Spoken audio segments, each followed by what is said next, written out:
Ayan, good afternoon po sa inyong lahat, guys. Today's video po ay hindi po kakain si Ate Mars, hindi magluluto at hindi rin kakanta.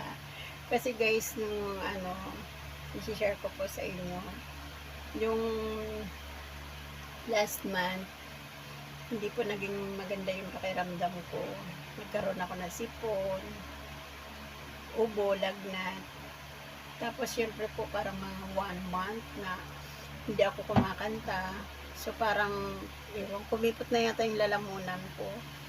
Kaya, ngayon, nung gumawa ako try akong kumanta, guys, parang hindi ko na maabot yung mga mataas na notes. So, iniiwasan ko namang hindi ako uminom ng matatamis, mga soft drinks, malamig, hindi ako uminom ng malamig na tubig. Tapos, hindi rin ako uminom ng mga milk tea, pero nagkakape ako. So, parang, yun nga, nagtry akong kumanta, guys. So, parang hirap kong maabot yung mga notes. Kasi parang, excuse me, parang ganun talaga, kumipot na yata lalamunan ko. Pero, ayan, gusto ko po talaga yung kumanta.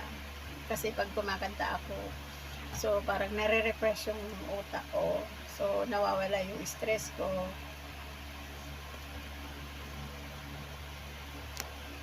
So, kahit na sabihin na natin pangit yung result ng kanta natin, okay lang yan, guys.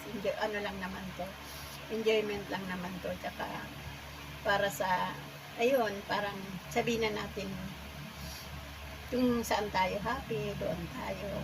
So, kung may mga bad comments man, so huwag na natin pansinin yun. Choice nila yun. So, basta yung akin, kung kakanta ako, so happy ako doon sa kanta ko. So, bahala na kayong umintindi. Alam ko naman yung ating mga subscriber, yung mga followers ko, mga babait sila, babait nila. Parang nasanay na kayo na, oh, si Ate Mars kumakanta. Yun, tsaka ako, guys, ako yung taong napaka positive ko. Yung mga bad comments, yung mga bad na hindi ko gaanong pinapansin yung mga yan. Parang, hayaan mo na yan, hayaan mo na sila. Kung doon sila masaya, okay, go. Parang, basta ang akin lang, wala akong napiperwish yung tao, wala akong natatapakan tao, tsaka, kahit ganito lang si Ate Mars, guy, mahirap lang. May natutulungan naman akong tao. Kahit pa paano. Kahit na yan hindi ko sabihin, alam ng Diyos yan, na nakakatulong ako sa kapwa ko. Hindi naman hadlang ang pagiging mahirap para makatulong tayo sa kapwa, diba? So, kaya, enjoy lang tayo dito. So, ito pinipilit ko pa rin, guys, kumanta kasi I love sing talaga. So, yun ang buhay ko.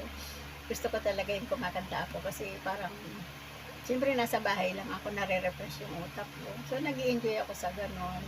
Kaya sana maintindihan nyo kung ano man yung maging result ng mga kanta ko, guys. Maraming salamat sa inyo kasi ayan, nandiyan pa rin kayo lagi sa akin. Ganon din po ako sa inyo. Nakasupport din po ako lagi sa inyo. Once na pumunta po kayo sa bahay ni Ate Mars, at kahit na po hindi, pag dumaan kayo lagi sa page ko, ayan, papanoorin ko po kayo. Ayan, maraming salamat po. Yun lang po. Bye.